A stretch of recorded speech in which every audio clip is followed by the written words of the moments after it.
Сәлем достар, сіздермен бірге бәрі бар каналы. Әлемдегі ең қысқа соғыс жайлы білесіз бе? Әлемдегі ең қысқа соғыс 38 минутқа созылды.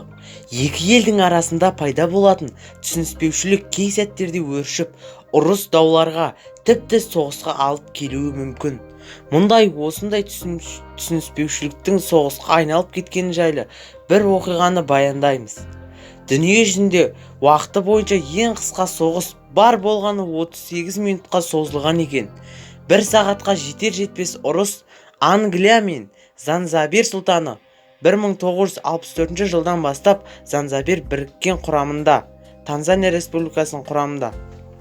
Яғни бір сағатқа жетер-жетпес ұрыс Англия мен Занзабир сұлтаны арасында 1896 жылы 27 тамыз күні болған екен. Ұрыстың басты себебі Занзабирдің жаңа патшасы Халид ибн Баргаштың Ұлыбритания елімен әлдебір келісімшарт жалғастырудан бас тартып, Германиямен тығыз қарым-қатынас орнатуы болды. Бұндай шарт ағылшындықтарды қанағаттандырмағандықтан, олар занзабирлықтарға ультиматум қойған болатын. Ультиматум бойынша 27 тамыз күні сағат 9-да Занзабир сұлтаны ағылшындықтардан жеңілгенін мойындауы тиіс еді.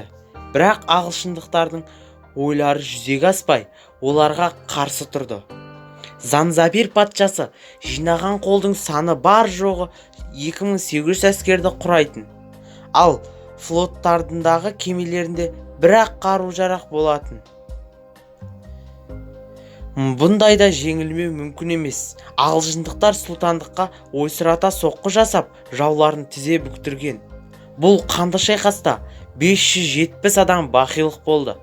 Қайтыс болған адамдардың барлығы Занзабир сұлтанының әскері еді. Ұрыстың басталуынан ағылшындықтардың жеңіске жеткеніне дейін бар жоғы 38 минут өткен екен. Бұл қанды дерек Гиннес рекордтар кітабына да әлемдегі ең қысқа соғыс ретінде тіркелген екен. Осымен видеомыз да бітті.